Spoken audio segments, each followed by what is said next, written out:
back. We on the Neighborhood Connect. Shout out to Susie Saves Lives for just sponsoring us with this space. It's a dope space. Y'all might see a little bit more of it soon. Today I'm here with my dope friend, my guy, the CEO, the creator, the inventor, the originator of the Tziah Jones brand. He's here to talk to us. So real quick, how you feeling, bro? Man, I'm feeling real good. Like, I'm glad you can make it out, and shout out to Susie Saves for sponsoring us, and man, we're gonna do our big one.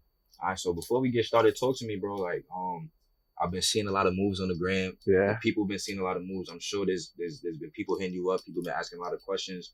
What's new? Man, so many things is new right now. You know, we're in stores. I actually just got a pop-up shop store in Paris. We're doing New York Fashion Week, big, 100 tickets already sold in the first 4 hours. There's just a lot of big things coming, new collection coming soon. The February show that I do every year, we're gonna do that bigger and better. So 2025, yeah, the 2025 collection is gonna be so crazy. And like how I'm doing things now is I'm doing it the year in advance. So what I'm making now is for 2025. What I make in 2025 is for 2026. And obviously it wasn't always like that. Nah, it wasn't. So 3 years, what has been accomplished for Tziah Jones, man, in these 3 years, short 3 years? Man, so we've accomplished a lot of things. We've accomplished a lot of things over the last 3 years. Some notable things are we're in 8 magazines across the world. A lot of New York Fashion Week shows, both big and small. Champion collab, pop-up store in Paris, pop-up store in New York, store in Pittsburgh. Collabs. A lot of collabs with a lot of streetwear artists, such as Sunflower, Zeus, A&WP. Right, we did a first commercial. More commercials coming soon. We have the bikini collection, the first summer collection that dropped. We've done so much over these last 3 years. It's kind of hard to keep track. No, that's wonderful. So, what would your advice be for a new fashion designer, someone that doesn't really have a lot of traction? They've never been in a fashion show. They've never hosted their own fashion show, but they make good clothes. They want to do it. They want to be able to one day get their clothes in the store. What would you tell them? I would tell them to literally go, because I've done this too, go into stores and just ask them, hey, how much or how can we work something out where I can put my stuff in your store? And then just do that. Repetition is key. I mean, you might get some no's. You might get some people who are going to try to charge you a little bit more, but just repetition, and you'll find somebody that likes your clothes and where your clothes fits their aesthetic for their store. And they'll be willing to put it in. So that's really all it is. And then how do you plan on because the next step for you is get into more and more countries for Fashion Week. How do you plan on doing that? So how I plan on doing that, that's going to be a little bit harder because when you have more recognition, it's easier to kind of get things. Right.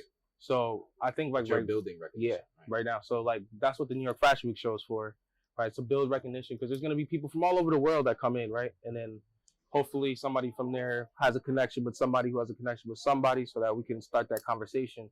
But other than that, my plan is to kind of reach out when those shows are happening and they are looking for people, reach out, apply, and just keep doing that until I get it. So what's the vision? What's the big goal or the big vision for Tziah Jones? The big vision is to be everywhere. I want to be all over the world. I want people to understand when they see the name and it has a resonation. When you hear McDonald's, you know what you're gonna get, right? When you hear Louis Vuitton, you know what you're gonna get. When you hear Tziah Jones, you're gonna know what you're gonna get. And what is that? What it's gonna be is an experience. And it's gonna be an experience that fits your individuality. So if you like, partying, we'll have that for you. If you like going out to eat, we'll have that for you. If you want to look fly, we'll have that for you, right? You're trying to go to a gala, we'll have that for you. So then what's the next step? Because right now that's a lot more grand than where you are now. Yeah. So then what's the next step? What do you need to incorporate next, or what do you need to do next to even branch out that far? Because we're going from fashion shows and incorporating dances or incorporating a after party after a fashion show is cool, but going from that to being known around the world for an experience for parties and fashion and going out to eat and that high-end lifestyle when it comes to brunch. I see what you're going for. So what's the next step then? The next step is really producing content that explains the lifestyle, right? So showing people that being a part of the brand is being a part of something, and it's a part of something that's bigger than what it is right now. So right now it's about like we're all on this journey together to get to where we need to go. And I really think the next step is honestly for me to get to Paris Fashion Week. So then and like get into like fashion weeks in different countries. That will be like my next step. To branch out more. Yeah. Like Rolling Loud, like how Rolling Loud does, right? Like they started in the US and then they were able to go to LA. And then like once you get that big traction, then you know you can go to Canada and you can go to like different places because you're known now, right? With social media, you can be known in Paris and never leave the country. Like, That's a fact. That's a fact. So that's kind of the next step. 3 years. The brand is successful. I think one of the most important things to talk about when it comes to clothes is manufacturing. Yeah. And how the clothes get made. So talk to me about how your clothes get made. If you can disclose anything. I don't know how. Yeah. I don't know if that's like too crazy to ask. Yeah, Like who you cop your weed from. I don't know. Like. Yeah. So I'm not gonna say too much, but you know, I do have 5 manufacturers across the US. We do sustainable materials only in everything that's made. So everything is eco-friendly. You know, the production is also all in the US. So, you know, the labor laws and all of that stuff is being taken care of. So yeah, we just make sure that we're being eco-conscious, labor conscious, and just sustainable conscious. So like making sure that nothing shrinks or fades, right? Like you can have something for years and years and years. Like quality. Yeah, super I quality. think that's the second most important thing to talk about is quality. I personally, luckily for me, I was personally blessed with some samples, so I know how high quality your clothes are. But I also have other clothes that aren't as high quality. I don't know why that is, but what would you suggest when it comes to just making quality clothes to the fashion, the young fashion, or any fashion people out there? Like, I would say get a sample and have a vision. Like just because you have a design for a t-shirt and you could make it for $10, you can make it for $12 and it's better quality. Like, you know what I'm saying? So it's really just about like, you know, making sure if your thing is priced, then you gotta do what you gotta do. Like if it's about price and you just, you know, you need to make a shirt for $5, then you're gonna get what you get with that, right? But if you're willing to put in the time, the effort, and the money to get the quality, it's out there for you. You know, as long as you have the designs, you can get a shirt that just says D&D on it, and you can get another shirt that says D&D on it. But it's 2 different shirts, 2 different qualities, and they could be like $5 off. So it's really just about making sure you find your connections and being willing to invest in yourself. Talk to me about your lifestyle, because I know when it comes to having a business on the side, or when it comes to just being an entrepreneur, being a creative, whatever you want to call it, lifestyle is the most important thing. So I don't know if there's things that you want to disclose or that you don't want to disclose, but I mean, do you work? Do you have a job on the side to fund your business? Like, talk to me about your lifestyle and outside of the business that funds these fashion shows, that funds these businesses. That how do you work? So it's a lot that goes into this. That is definitely behind the scenes, the real nitty gritty lifestyle. And I would say like my lifestyle is, you know, working, like, you know, when I had 9 to 5, working 9 to 5, and then working on my brand from 5 to 12, right? And then doing the designs from 12 to 2, and then doing it again for a whole week, right? Like doing that for a week. And then on weekends, doing like 9 to 9 with like calls and making sure my manufacturers is on, and then making sure like if I have an upcoming show, I'm making sure that, you know, I'm in contact with the people who are helping me run it, or the models, or, you know, or production, or the other designers or artists that are in the show. So yeah, my lifestyle is kind of hectic, but I definitely, because I love what I do, I don't feel like I'm working. Like nothing really feels like I'm working. It just feels like I got a lot to do. But it's just because there's just so much and there's a lot of moving parts that go into it.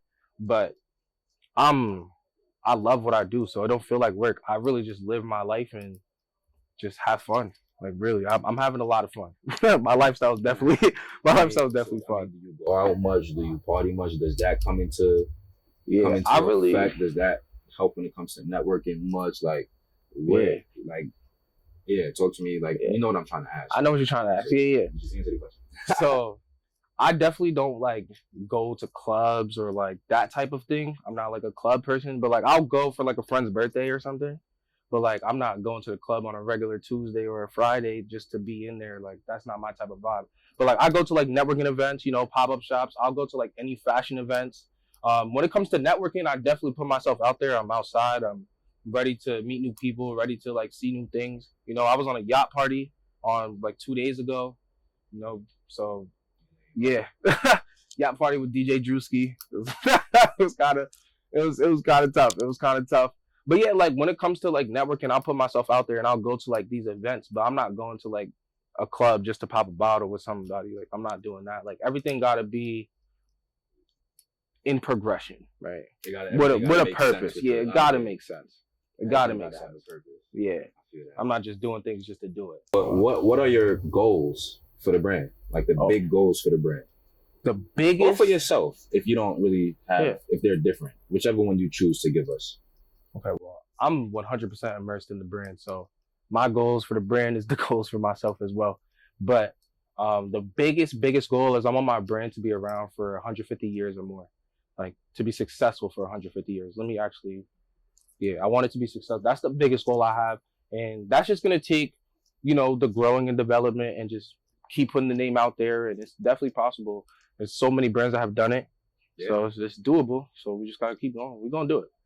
That's the biggest goal for sure. Nah, that's a goal. I'll take that one. We gonna make it happen. Yeah, for sure. I appreciate the interview, bro.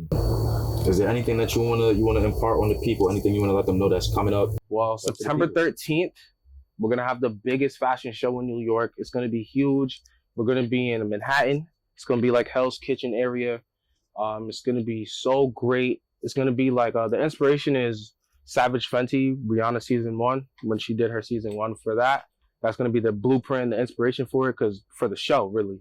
We'll have like artists, dancers, you know, singers, live music, comedians, right? Shout out to Prince. Shout out to Prince. But like, we're going to have a lot of stuff. It's going to be a big show. It's going to be an amazing show. And then afterwards, we're going to have the after party, you know, where we'll be able to network, and everybody who's a part of the show will have like a table and be able to like, you know, sell their merch for all the designers. And it's going to be a platform and a good place for everybody to be, come together and support each other, really, and level up. Yeah, September 13th. Make sure y'all support. The link is going to be somewhere around. Y'all going to see it. Yeah. Make sure y'all cop some tickets. Show up to Tziah Jones fashion show. I might be there. I don't know if they're going to hire me to host this year. We don't know how that's going to go. I have to talk to management and see if I get a contract for this year. I don't know how it's going to go, but I might be there. Even if I'm not there, make sure you cop your ticket. Show some love. Support Black businesses. We talk about it all the time. Here's another Black business, September 13th. Let's show some love. Let's show some support. And then let's shout out Susie Saves Lives, because Susie saves lives, and she saved our life today by giving us a space for this interview. So thank you, Susie. We really, really do appreciate it.